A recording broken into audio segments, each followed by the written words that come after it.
فاطمہ صاحبہ پوچھتی ہیں کینیڈا سے، کیا میں کرسی پر بیٹھ کے نماز ادا کر سکتی ہوں کہ رکوع اور سجدے میں 6 مہینے کا حمل ہونے کی وجہ سے مشکل ہوتی ہے؟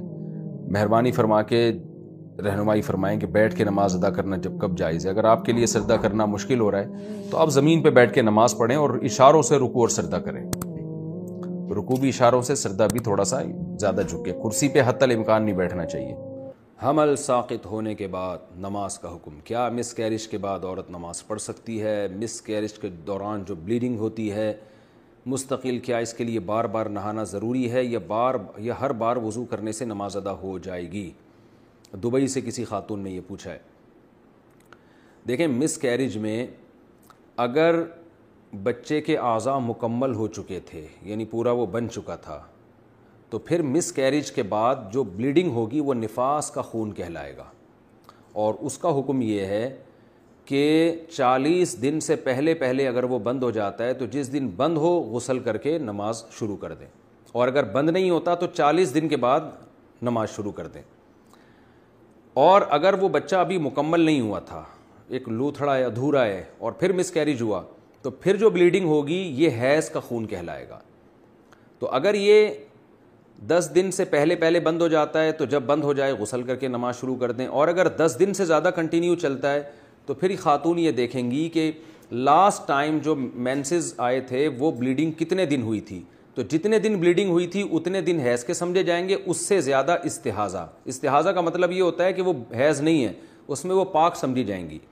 تو اس میں پھر یہ ہوگا کہ اگر بار بار خون آ رہا ہے اور نماز کی فرصت ہی نہیں مل رہی تو وہ معذور کے حکم میں، اور پھر وہ ہر نماز کے لیے وضو کر کے نماز پڑھ لے۔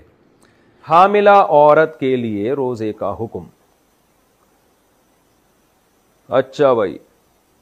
حاملہ عورت کو اگر روزہ مشکل لگ رہا ہو تو وہ روزہ رکھے گی یا نہیں؟ اگر وہ روزہ رکھے اور پھر صبح 10 بجے کے قریب روزہ توڑ دے تو اس پر قضاء لازم ہے یا کفارہ؟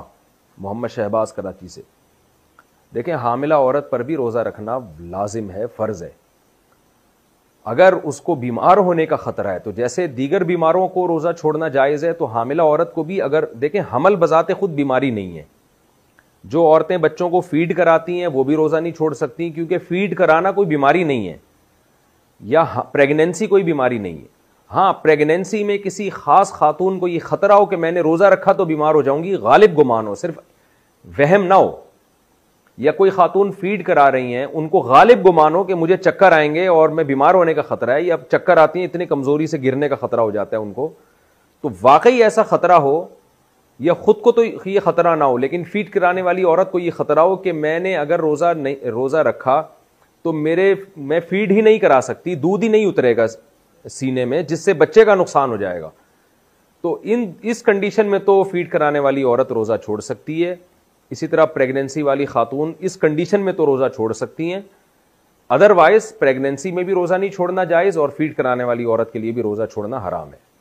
تو اگر یہ خاتون یہ سمجھتی ہیں، خود نہیں سمجھیں بلکہ ڈاکٹروں سے مشورہ کر لیں، اور ایک ڈاکٹر سے نہیں 2-3 ڈاکٹروں سے، اور پھر اپنی رائے قائم کریں کہ اگر ان کو واقعی روزہ رکھنے میں اتنی ویکنیس ہو جاتی ہے کہ ان کے لیے روزہ گزارنا مشکل تو سبھی کے لیے ہوتا ہے، یعنی روزہ گزارنے میں بیمار ہونے کا خطرہ ہے ان کو، تو پھر یہ روزہ چھوڑ سکتی ہیں۔ یا پریگنینسی میں روزہ رکھنے کے بعد طبیعت خراب ہو گئی ہے اور روزہ توڑنا پڑ رہا ہے طبیعت خراب ہونے کی وجہ سے، تو پھر روزہ توڑ سکتی ہیں یہ۔ لیکن ویسے پریگنینسی میں جو ہے نا بہت سی خواتین رکھتی ہیں روزہ، مغرب سے لے کے سحری تک کھاتی رہیں، کس نے منع کیا ہے؟